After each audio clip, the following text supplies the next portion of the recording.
বিস্ময়কর ঘটনা বলবো ইনশাআল্লাহ। বুখারী শরীফের ব্যাখ্যা মতে ইমাম বদরুদ্দিন আইনি রহমাতুল্লাহ আলাইহি, ইমাম বদরুদ্দিন আইনি রহমাতুল্লাহ আলাইহি মজবুত ও কাজীখানা কিতাবদর থেকে হিদায়া গ্রহণের মধ্যে নকল করেছেন। সাইয়্যিদুনা হযরত ইব্রাহিম আলাইহিস সালাম স্বীয় পুত্র হযরত ইসমাঈল আলাইহিস সালামকে যখন কুরবানি করার জন্য নিয়ে গেলেন মিনার ময়দান, আল্লাহু আকবার, মিনার ময়দানে যখন নিয়ে গেলেন, নিয়ে যাওয়ার পরে এখানে অনেকগুলি ঘটনা আছে, আমি সংক্ষিপ্ত আকারে আপনাদেরকে বলি। ইব্রাহিম আলাইহিস সালাম হযরত ইসমাঈল আলাইহিস সালামকে যখন জবাই করার জন্য মিনার ময়দান মাঠের মধ্যে নিয়ে গেলেন, যাওয়ার পরে ওখানে এই যে তাকবীর বলা হইতেছে আল্লাহু আকবার লা ইলাহা ইল্লাল্লাহু আল্লাহু আকবার ওয়ালিল্লাহিল হামদ ওয়া আলাইকুমুস সালাম, এই তাকবীরটা কোথায় থেকে আসলো আর মূল ইতিহাস প্রেক্ষাপট নিয়ে আলোচনা করব ইনশাআল্লাহ।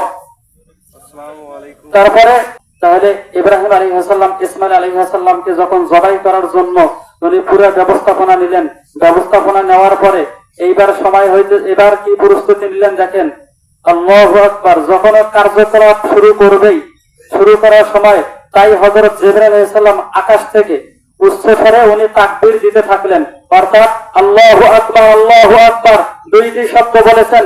হযরত জিবরাইল আলাইহিস সালাম হযরত ইব্রাহিম আলাইহিস সালাম তার জবাবে আকাশের দিকে দৃষ্টিপাত করে বললেন, আকাশের দিকে দৃষ্টিপাত করে ইব্রাহিম আলাইহিস সালাম বললেন লা ইলাহা ইল্লাল্লাহু আল্লাহু আকবার। ও মুসলমান সম্মানিত সুধী, এই কথা শোনার পরে এইবার ইসমাঈল আলাইহিস সালাম উনি তো শরীর নিছে, উনি এইবার আল্লাহ পাক রব্বুল আলামিনের তাওহীদের বাণী মানে শ্রবণ করার পরে ইসমাঈল আলাইহিস সালাম বললেন, আল্লাহ জাল্লা সুবহানাহু ওয়া তাআলার হামদ পেশ করলেন, অর্থাৎ আল্লাহু আকবার ওয়ালিল্লাহিল হামদ।